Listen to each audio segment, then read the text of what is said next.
হেই viewers, আসসালামু আলাইকুম সবাইকে। সবাই কেমন আছেন? আশা করি সবাই ভালো আছেন।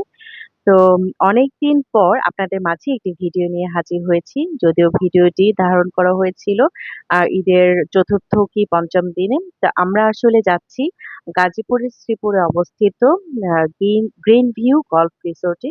সেখানে আজকে সারাদিন কাটাবো এবং আজকে থেকে আগামীকালকে ব্যাক করব। তা আজকের সারাদিনটি কিভাবে কাটালাম এবং গ্রিন ভিউ গল্ফ রিসোর্টের খুঁটিনাটি আরো বিস্তারিত এই ভিডিওতে তুলে ধরবো। তো আপনারা সবাই আমার ভিডিওটি দেখতে থাকুন। তো কথা বলতে, বলতে সকালবেলা যেহেতু রওনা দিয়েছি ৬টা কি ৬:৩০ টার দিকে। তো উম আ ২ ঘন্টার মতো লেগেছে। খুব বেশি সময় লাগেনি। যেহেতু ঢাকা ঈদের সময় ফাঁকা থাকে। তো যথেষ্টই ফাঁকা ছিল। যার ফলে আসতে পেরেছি খুব তাড়াতাড়ি। আর এম চলে এসেছি গ্রিন ভিউ রিসোর্টে। আ এখানে শুরুতে ঢুকেই কিন্তু অসাধারণ লেগেছে। কারণ হচ্ছে চারপাশে এত প্রকৃতির ছোঁয়া। খুব সুন্দর সবুজ আর সবুজের লোকারণ্য ছিল পুরো রিসোর্টটি। আর এই যে রিসেপশন এরিয়াটি আম অনেক সুন্দর করে সাজিয়েছে। আম এখানে যে বাচ্চাদের দোলনা আছে, বাচ্চা বা বড়রাও বসতে পারবে। আর আম খুব সুন্দর করে আসলে এটা ডেকোরেশনটি করা হয়েছে। অত্যন্ত সুন্দর লেগেছে। আর আশেপাশে তো সুন্দর প্রকৃতি আছেই। তো যেহেতু মাত্র আসলাম, তা আমাদেরকে হচ্ছে আ ওয়েলকাম ড্রিংকস দিয়েছে। এটা ছিল আসলে ওয়াটারমেলন জুস। তো আমরা চিন্তা করলাম যে আমাদের যেহেতু আ আমাদের রুমটি পেতে প্রায় ১টা কি ২টো বেজে যাবে। তো এর মাঝে হচ্ছে আমরা ঘুরতে বের হয়েছি। যে আমরা একটু ঘুরে, ঘুরে রিসোর্টটি দেখতে থাকি। দেখে অ্যান্ড দেন হচ্ছে আমরা সুইমিং পুলে সুইম করে দেন হচ্ছে ত ততক্ষণে আমাদের আসলে রুমটি হচ্ছে ক্লিন হয়ে যাবে। আমরা রেডি হয়ে যাবে। তো আমরা তখন রুমটিতে আম আ চেক ইন করব। তো এখানে আশেপাশে যে সবচাইতে বেশি ইন্টারেস্টিং জিনিস হচ্ছে এই যে শাপলা ফুল দেখতে পেয়েছি। যেটা আসলে এখনকার বাচ্চারা তো ওই শাপলা ফুল কি জিনিস চেনেই না। তো ওদেরকে সামনাসামনি দেখালাম। তো আমার বাচ্চাটিও আসলে এর আগে কখনোই শাপলা ফুল দেখেনি। সে শুধু হচ্ছে শুনে এসেছে বা ছবিতে বা মোবাইলে হয়তো দেখেছে। সামনাসামনি তারও দেখা হয়নি। তাকে দেখিয়ে নিলাম। ভালোই হয়েছে। এটা কিন্তু খুব ইউনিক একটা ব্যাপার ছিল যে শাপলা ফুলগুলো এখানে রাখা। আর এখানে হচ্ছে পেটুনিয়া যে ফুলগুলো সেগুলো অফুরন্ত ছিল। আর এগুলি আসলে এত সুন্দর লাগে যে মানে চোখ জুড়িয়ে যায়। তো আশেপাশের প্রকৃতি এত সুন্দর সত্যি গ্রিন ভিউ গল্ফ রিসোর্ট হিসেবে যে নাম রেখেছে ভালো মানে এটার সাথে সার্থক হয়েছে। এত সুন্দর হচ্ছে সবুজ আর সবুজ এই নানান রকম গাছপালা দিয়ে ঘেরা। আর এই ফুল গাছগুলো যে এত মন কাড়ছিল, এই ফুলগুলো সবচাইতে বেশি অন্যরকম ছিল। এত সুন্দর ওই ফুলগুলোর মধ্যে ছিল। আর এই ফুলগুলো মানে সব ফুলগুলোই আসলে মন কাড়ছিল। আর সব ফলের গাছ ছিল। তাছাড়া হচ্ছে ওদের নিজস্ব অনেক রকম গাছই ওরা হচ্ছে লাগিয়ে থাকে। যেখান থেকে যেমন তেজপাতা গাছ থেকে শুরু করে অনেক রকম গাছ দেখলাম। আর হচ্ছে ফলের গাছ, নানান রকম ফলের গাছ এবং পুকুরে মাছ চাষ করে। আর উম আ মুরগি, তারপর হচ্ছে পশু-পাখি আরো অনেক কিছু ওরা লালন-পালন করে নিজস্ব তাদের। আর এই যে এখানে যে সুন্দর করে ছাউনি দিয়েছে আর পেটুনিয়া যে ফুলগুলো সেগুলো চারপাশে দিয়ে সাজিয়েছে এটা দেখতে জাস্ট অসাম ছিল। এখানে ছবি তুললে দারুণভাবে ফুটে ওঠে ছবিগুলো। আর এটাই হচ্ছে সেই গল্ফ যে মাঠটাই, যে মাঠের কারণে হচ্ছে গ্রিন ভিউ গল্ফ রিসোর্ট নামে পরিচিত। আর যেহেতু ঈদ উপলক্ষে এই যে চাঁদতারা দিয়ে সুন্দর করে সাজিয়েছে। খুব সুন্দর লাগছিল। এখানে হচ্ছে বেবিদের হচ্ছে প্লে জোন এর ব্যবস্থা আছে। আপনারা দেখতে পাচ্ছেন যে খুব সুন্দর ছাউনি দিয়ে প্লে জোন এর ব্যবস্থা করা হয়েছে। যেটি এবং ছাউনির উপরে হচ্ছে ফ্যানের ব্যবস্থা ছিল। যেটি কিন্তু খুব ভালো হয়েছে। গরমের সময় বাচ্চারা খেলতে, খেলতে খুব বেশি ঘেমে যাবে না। আর এখন অনেকক্ষণ ঘোরাঘুরি করে আমাদের প্রচন্ড গরম লাগছিল। আমরা চলে এসেছি সুইমিং পুলে সুইম করার জন্য। আর পানি কিন্তু যথেষ্টই ঠান্ডা ছিল। যদিও আ গরম আমরা হেঁটে এসেছি। আমাদের শরীর বেশ ঘেমে গিয়েছিল। যার ফলে খুব আরাম লাগছিল, ভালো লাগছিল। তো অনেকদিন পরে আসলে সাঁতার কাটলাম। সাঁতার কাটা যে আসলে কত ভালো লাগে অনেক মিস করি। সাঁতার শিখেছি তো ঠিকই কিন্তু সেভাবে সাঁতার আসলে কাটাই হয়ে ওঠে না। যেহেতু ছোটবেলায় কিন্তু আমরা অনেক সাঁতার কেটেছিলাম। সে সুযোগ আমাদের হয়েছে। কিন্তু বড় হওয়ার পরে আর সেই সুযোগ কিন্তু আমাদের আর হয়ে ওঠেনি। তো আমার বাচ্চাটাকেও ওকে সাঁতার শেখাচ্ছিলাম। তো ও খুব এনজয় করছিল। আমার বাচ্চা তো খুবই পছন্দ করে সুইমিং পুলে সুইম করতে। আর পাগল হয়ে যায়। মানে সে উঠতেই চায় না। একটানা ২-৩ ঘন্টাও সে থাকে। কোনোভাবে তাকে উঠানো যায় না। এই যে খুব এনজয় করছিল। আর এত ভালো লাগছিল যে আমার বাচ্চাটাকে ছেড়ে দিচ্ছিলাম যে ও নিজেই হচ্ছে যতটুকু পারছে আম সাঁতার কাটার চেষ্টা করছে। তো খুবই ভালো লেগেছে। আর বাবার সাথে তো সে খুব জাম্পিং খেলেছে, খুব মজা করেছে। তো যাই হোক ফাইনালি হচ্ছে আমরা আমাদের রুম পেয়ে গিয়েছি। প্রায় ১:৩০ টার দিকে আমরা আমাদের রুম পেয়েছি। আমরা আসলে এখানে এসেই ড্রেস চেঞ্জ করেছি। এখন হচ্ছে যেহেতু লাঞ্চ টাইম অলরেডি প্রায় ২:৩০ টার মতো বেজে গেছে। তো এই যে আমাদের রুম হচ্ছে অসম্ভব সুন্দর একটি ব্যালকনি। আপনারা দেখতে পাচ্ছেন যে বিশাল বড় একটি ব্যালকনি। এই ব্যালকনির জন্যই আসলে এই রুমটি হচ্ছে সবচাইতে সুন্দর ছিল। আর কাঁচা আমও ধরে আছে। খুবই ভালো লেগেছে কাঁচা আম প্লাস হচ্ছে প্রকৃতি দেখতে। তো আমরা এখন আসলে লাঞ্চ করার উদ্দেশ্যে বেরিয়ে যাচ্ছি। এই যে সামনে করিডোরে খুব সুন্দর বসার ব্যবস্থা আছে। এটা হচ্ছে পুল ভিউ রিসোর্ট এই সাইডটায়। তো গল্ফ ভিউ রিসোর্ট আছে, তারপর হচ্ছে সোয়ান রিসোর্ট আছে, আর হচ্ছে গার্ডেন ভিলা আছে। হ্যাঁ? তো প্রায় ৪ রকমের হচ্ছে ভিলা আছে। আমি দুঃখিত যে রিসোর্ট বলে ফেলেছি। আসলে রিসোর্ট না হচ্ছে এটা হচ্ছে villa. Pool villa, golf villa, garden villa, swan villa. তো এই যে লাঞ্চের জন্য হচ্ছে বিভিন্ন রকম খাবারের আইটেম নিয়েছি। খাবারগুলো অসম্ভব মজার ছিল। আর যেহেতু প্রচন্ড ক্ষুধার্ত ছিলাম, খাবার খেয়ে কিন্তু খুবই ভালো লেগেছে। আর খাওয়ার শেষে হচ্ছে আমরা আবার একটু হাঁটতে বেরিয়েছি। হাঁটতে ওদের এখানে হচ্ছে ছোট্ট মানে মিনি চিড়িয়াখানা আছে। তো এই মিনি চিড়িয়াখানাটা দেখার জন্য আমরা এখন হচ্ছে পেছনের সাইডটাতে যাচ্ছি। তো এই যে এখানে এসে তো পাখির কলকাকলিতে ভরে গিয়েছিল। মানে আ এত পরিমাণ পাখি ছিল এই যে দেখতে পাচ্ছেন যে এগুলি হচ্ছে সম্ভবত বার্জিগার বা সামথিং ছোট আরকি পাখিগুলো। ছোট পাখি, বড় পাখি নানান রকম পাখি ছিল যেগুলো একেবারে কিচিরমিচির করে পুরো এরিয়াটা একদম মুখরিত করে রেখেছিল। খুবই ভালো লাগছিল। মানে এটা রিসোর্টে আসলে বাচ্চারা খুবই এনজয় করেছে। শুধু রিসোর্টে তো আসলেও সবসময় সব রিসোর্টে একই রকমই থাকে সবকিছু। কিন্তু এরকম যে মিনি চিড়িয়াখানা এই ব্যাপারটা কিন্তু সব রিসোর্টে থাকে না। যেটা গ্রিন ভিউ গল্ফ রিসোর্টে আমাদের কাছে খুব ভালো লেগেছে যেহেতু এটা এখানে ছিল। তো এই যে এখানে অনেক রকম ময়ূর ছিল। সবচেয়ে বড় কথা হচ্ছে ময়ূরগুলো যে ডাকছিল প্রত্যেকটা মানে এত পরিমাণ ময়ূর ছিল যে ওরা ওই কিছুক্ষণ পরই খালি ডেকে উঠছিল। খুব সুন্দর লাগে ময়ূরের ডাক। প্লাস হচ্ছে অন্যান্য পাখির ডাক। এই যে সাদা ময়ূর ছিল, তারপরে ব্লু কালার যে ময়ূর অসম্ভব সুন্দর ছিল। দেখতে ওদেরকে এত ভালো লাগছিল। আর সবচেয়ে বড় কথা হচ্ছে বাচ্চারা কিন্তু খুবই এনজয় করবে। আপনারা যদি এখানে আসেন, আম যেহেতু মিনি চিড়িয়াখানা আছে, মানে ওরা তো আরো বেশি মজা পাবে। তো আপনারা চেষ্টা করবেন যে একবার হলেও গ্রিন ভিউ গল্ফ রিসোর্ট এ একটু এসে ঘুরে যেতে। কারণ আমাদের খুব ভালো লেগেছে। তো এই পাখির খাঁচাগুলোর একপাশে কিন্তু আবার হচ্ছে তারা ওই যে হরিণের আম খাঁচা করেছে। এখানে বিশাল বড় একটি মাঠে হচ্ছে তারা হরিণ লালন পালন করে। আর এখানে হচ্ছে সুইমিং পুলের পাশেই হচ্ছে নানান রকম যে একুরিয়াম যে ফিশ গুলো সেগুলো ছিল। আর এখানে যে কৃত্রিম একটি ঝর্ণা সেটা ছিল অসম্ভব সুন্দর। মানে এত সুন্দর লাগছিল। সাথে একটি কাঠগোলাপ ছিল যেখানে ফুল ফুটেছিল, ফুল নিচে পড়েছিল, পানিতে ভাসছিল। খুব সুন্দর লাগছিল। তো বিকালের দিকে আসলে আমরা এখন একটু চা নিয়ে বসেছি। আর একটু কিছুক্ষণ পরেই হচ্ছে বাহিরে ঘুরতে যাব। তো একটু বসে বারান্দাটা এনজয় করছি। আর বলে নেই যে একেক আসলে ভিলার রেট হচ্ছে একেক রকম। যেমন হচ্ছে গার্ডেন ভিলা সম্ভবত পার নাইট হচ্ছে ১৫,০০০ করে।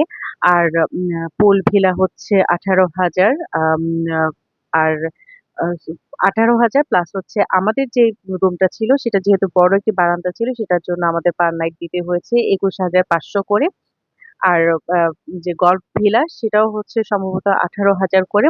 তবে সবচাইতে এক্সপেনসিভ হচ্ছে সোয়ান ভিলা গুলো যেটা একদম পুরো একটি আম এই পুরো একটি কটেজ নিয়ে তো যার ফলে ওইটা ২৫,০০০, ৩০,০০০, ৩৫,০০০ পর্যন্ত সীমাবদ্ধ ছিল।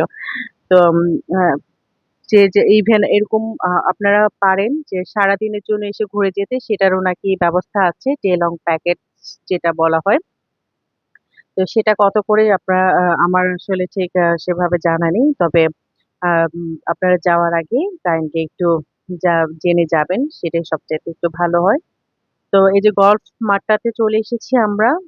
বেশ কিছুক্ষণ দৌড়াদৌড়ি ঝাপাঝাপি করার পরে যে সূর্য ডুবি করছে। খুব সুন্দর লাগছে। এই পাশে যে পুকুরটি, সেই পুকুরে হচ্ছে ওনারা মাছ চাষ করে। যে মাছগুলো ওনারা আবার আমাদের ওনাদের যে আমরা যারা গেস্ট আছি তাদেরকে সার্ভ করায়। নিজেরা তাদের যে কর্মীরা আছে তারা খায়। প্লাস হচ্ছে ওভার থাকলে যে তারা নাকি তাদের যে ফকির, যেহেতু এটা কোম্পানি ফকিরের যে গার্মেন্টস আছে ওখানে আবার সেল করে। সেখানকার যে কর্মীদের কাছে সেল করে। তো বিকালের দিকে সন্ধ্যা হয়ে আসছে, তখনই হচ্ছে আমরা একটা বাগি নিয়েছি। তো বাগিতে ঘুরে দেখছি, যেহেতু সম্পূর্ণ হাঁটা আসলে সারাদিনই অনেক হেঁটেছি, কিন্তু এখনো দেখার অনেক কিছু বাকি আছে। তো বাকিটুকু দেখার জন্য আসলে বাগি লাগবেই। হেঁটে এত কিছু দেখা সম্ভব নয়। তো চারপাশে এই যে এই ভাইয়াটা ঘুরিয়ে দেখাচ্ছিল, বাগির যে ড্রাইভার, উনি সবকিছু বলছিল যে কিভাবে কি করে। যদিও আসলে তারা মানে সেভাবে আহ, প্রচারণা আসলে চালায় না। তো তারপরেও হচ্ছে যতটুকু, তারপরেও তাদের আসলে রুম একদম বুকড থাকে। তাদের প্রচারণা খুবই কম, আহ, কিন্তু তাদের রুম আসলে পুরোই বুকড থাকে বেশিরভাগ সময়টায়। কারণ হচ্ছে আম, যতটুকু তারা, যেভাবে তারা হচ্ছে ডেকোরেশন করেছে, আসলে সত্যি কথা অসম্ভব সুন্দরভাবে ডেকোরেশন করেছে। এখানে এই যে নানা রকম হাঁস ছিল, আহ, আহ, চীনা হাঁস বা অন্যান্য আরো নানান প্রজাতির যে হাঁসগুলো সেগুলি দেখাচ্ছিল। এখানে ঘুরতে যে বিভিন্ন রকম দোলনা, বাচ্চাদের খেলার উম, নানান রকম টয়েস ছিল। আর এই সাইডটাতে হচ্ছে বাগান, বিশাল বড় এরিয়া, কিন্তু এখানে দূর দূরান্তে আরো বড় এরিয়া, যেখানে এখনো হচ্ছে জঙ্গলের মতো হয়ে আছে। তো এখানে যে ইমু পাখিও তারা হচ্ছে পালে, এখানে দেখাচ্ছিল যে ইমু পাখি ঘুরে বেড়াচ্ছে। আর এখানে অনেক রকম ফলের গাছ ছিল। আম, কত কত রকমের আম গাছই ছিল এখানে। প্রায় 15-20 জাতের হচ্ছে আম গাছই ছিল, প্লাস অন্যান্য ফলের গাছ তো ছিলই। আর আসলে ওনারা এখনো তৈরি করছে বলা যায়, মানে এই সাইডটাতে ওনাদের অনেক জমি পড়ে আছে, যেগুলো ওনারা নাকি আস্তে আস্তে করে হচ্ছে পুরোটা গড়ে তুলবে। তো আহ, এই যে এই সাইডটাতে হচ্ছে যে মিনি চিড়িয়াখানা। তো ঘোরাফেরা শেষ করে এসে এখানে পুলের পাশে একটু বসেছি। এই জায়গাটাতে হচ্ছে যেহেতু প্লে জোন আছে বাচ্চাদের, তো বাচ্চারা এখানে খেলাধুলা করছে। এটা খুব ভালো, এখানে বসার জায়গা আছে খুব সুন্দর। আর যেহেতু উপরে ফ্যানের ব্যবস্থা আছে, তাই গরমে বাচ্চারা কিন্তু ঘামে না, মানে যে খেলতে যে ঘেমে যাওয়ার ব্যাপারটা থাকে সেটা কিন্তু আসলে সেভাবে হয় না, যার ফলে বাচ্চারাও খুব এনজয় করতে পারে এই খেলাগুলো। আর রাতের ভিউটা তো খুবই সুন্দর লাগছে, যেহেতু চারপাশে সব জায়গা হচ্ছে আলোকচ্ছিত হয়েছে, যার ফলে খুব সুন্দর লাগছে। তো রুমে এসে আর একটু লবণ মরিচ ব্যবস্থা করে গাছ থেকে কাঁচা আম পেড়ে একটু ট্রাই করে নিলাম। উম, কাঁচা আম দেখে আসলে লোভ সামলাতে পারিনি, তো তাদের অনুমতি নিয়ে আসলে নিয়েছি। আর কিছুক্ষণ রেস্ট নেওয়ার পরে যখন ডিনারের টাইম হলো, তখন হচ্ছে ডিনার সারতে আসলাম। আর এই যে ইন্টেরিয়র গুলো অসম্ভব সুন্দর লেগেছে। রাতের ভিউটাও অনেক সুন্দর, দিনেও খুবই সুন্দর লাগে। আর রাতে যে লাইট গুলো যখন জ্বালানো হয় তখন আসলে অনেক সুন্দর লাগে। তো যাই হোক, আমরা ডিনার সেরে হচ্ছে রাতের বেলা বেরিয়েছি। একটু হেঁটে যাব, রাতের ভিউটা আরেকটু ভালোভাবে এনজয় করব। আর দূরে কিন্তু শিয়ালের ডাক শুনতে পাচ্ছিলাম আশেপাশে। যেহেতু বললাম যে অনেক জায়গা খালি পড়ে আছে, একটু জঙ্গল হয়ে আছে, সেখানে অনেক শিয়াল ছিল, যে শিয়ালগুলো ডাকছিল। আর এখানে পুলের সামনে আমরা বসেছিলাম, খুব সুন্দর বসার ব্যবস্থা ছিল, খুব সুন্দর লাগছিল। তো পরের দিন যাই হোক, সকাল হয়েছে, খুব সকাল সকাল আমার ঘুম ভেঙেছে। রাতের বেলা ঝড় হয়েছে। এই যে ঝড়ে যে চেয়ার টেয়ার সব উল্টে আছে, আশেপাশে একদম সব লতা পাতা পড়ে আছে পুরো ছাদটা। আর রাতের বেলা আসলে ভালোই লেগেছে, খুব সুন্দর একটি ঘুম হয়েছে, যেহেতু সারাদিন অনেক ঘুরেছি, সুইমিং করেছি, অনেক ক্লান্ত ছিল শরীর। খুব সুন্দর ঘুম হয়েছে তিনজনেরই। তো সকালবেলা হচ্ছে আমরা আমাদের ব্রেকফাস্টটা সেরে নিচ্ছি। তো ব্রেকফাস্ট সেরেই আমরা হচ্ছে ঘুরতে বেরিয়ে গিয়েছি। আবার একটু লাস্ট আরেকবার একটু ফুলগুলো দেখছি, কারণ এই ফুলগুলো সবসময় আমাকে টানে। আমি সবসময় প্রকৃতি প্রেমী একজন মানুষ, প্রচন্ড ভাবে ফুল ফল সবকিছু ভালোবাসি, পশু পাখি থেকে শুরু করে। তো স্বাভাবিকভাবে এগুলো আমাকে সবসময় টানে। তো যাওয়ার আগে একটু লাস্ট বার হচ্ছে ফুলগুলোর মাঝে কিছুক্ষণ বসেছিলাম, হেঁটেছি, ঘুরেছি, বেরিয়েছি। ভালো লেগেছে যেহেতু আমরা আজকে চেক আউট করব। হাতে আসলে খুব বেশি সময় নেই। ১২টা বাজলেই চেক আউট করব। তখন অলরেডি হচ্ছে প্রায় 10:30টার মতো বেজে গিয়েছিল। আবার যাওয়ার আগে আরেক দফা একটু সুইমিং পুলে সুইম করে যাব। কারণ যেহেতু আমরা ঢাকায় থাকি আমাদের তো সুইম করার সুযোগটা কম থাকে। তো এই যে এখানে যে ঘুঘু পাখি ডাকছিল, খুব সুন্দর লাগছিল। আর এটা হচ্ছে প্রাকৃতিক যে ঘুঘু পাখিগুলো সেগুলো। আ আর এখানে বসারও খুব সুন্দর ব্যবস্থা আছে। চারপাশে খুবই নিরিবিলি আসলে এত ভালো লাগছিল। ফুল রুম বুকড হওয়া সত্ত্বেও কিন্তু মানুষের আনাগোনা খুবই কম ছিল। যেটা খুব ভালো লেগেছে যে একটু নিজেদের একটু সময় দিতে পেরেছি রিল্যাক্সে। যে এখানে এই সাইডটা হচ্ছে সোয়ান ভিলা বলা হয়। তো এই ভিলাগুলো হচ্ছে একটু এক্সপেনসিভ যেহেতু সম্পূর্ণ একটি কটেজ নিয়ে। তো আমার বাচ্চা হচ্ছে এখানে সাইকেল চালাচ্ছে। এখানে কিন্তু সাইকেল চালানোর সুব্যবস্থা আছে। বড়দের ছোটদের সবারই। এই যে আমার হাসব্যান্ড আর আমার বেবিটা হচ্ছে দুজনে মিলে ওরা সাইকেল চালাচ্ছে। হ্যাঁ, যদিও আমি ট্রাই করেছিলাম কিন্তু আমি আসলে সাইকেল চালাতে পারি না। তাই ভয় লাগছিল। আমি আর সাহস করে আর পরবর্তীতে সাইকেলে উঠতে পারিনি। কিন্তু ওরা বাবা-মেয়ে ২ জনই হচ্ছে খুব সুন্দর করে হচ্ছে সাইকেল চালাচ্ছে। আর পুরো এরিয়াতে সাইকেল চালানোটা আসলে খুবই যারা আসলে সাইকেল চালাতে পারেন, তারা এই সাইকেল চালানোটা খুব এনজয় করবেন। পুরো রিসোর্টটাতে ঘুরে, ঘুরে খুব মজা পাবেন সাইকেল চালিয়ে। আর যাওয়ার আগে হচ্ছে আবার পুলে নামলাম। লাস্ট বারের মতো একটু ভালোভাবে সাঁতার কেটে যাই। তো সুইম-টিম করা শেষে ফাইনালি ১২টা বেজে গেল। আমরাও হচ্ছে চেক আউট করার জন্য রুম থেকে বেরিয়ে গিয়েছি। তো সবশেষে বলব আসলে পার নাইট ৳২১,৫০০ গিয়েছে কিন্তু worth it আম খাবারগুলো ভালো ছিল। আর হচ্ছে আ সার্ভিসও ভালো ছিল। আর সবচেয়ে বড় কথা হচ্ছে খুব সুন্দর এরিয়া ছিল। যেটা আসলে আমি বলব যে আ টাকা মানে আমাদের যা খরচ হয়েছে সেটা আসলে worth it মানে আমাদের পুষিয়েছে। তো আপনারা যাই হোক একবার হলেও আসার চেষ্টা করবেন। দেখবেন, ঘুরে যাবেন, ভালো লাগবে, খারাপ লাগবে না। আর ডে লং এ যদি আসতে চান সেটা আপনারা একটু যোগাযোগ করে আসবেন। আর সাইডের আশেপাশে পরিবেশ তো আরো সুন্দর। মানে মনে হচ্ছিল যে এখানে আশেপাশে আসলেও আপনারা খুব এনজয় করবেন। গাজীপুর আসলে এমনিতেও অনেক সুন্দর একটি জেলা। তো যারা ভিডিওটি দেখেছেন সবাইকে অসংখ্য ধন্যবাদ। আল্লাহ হাফেজ।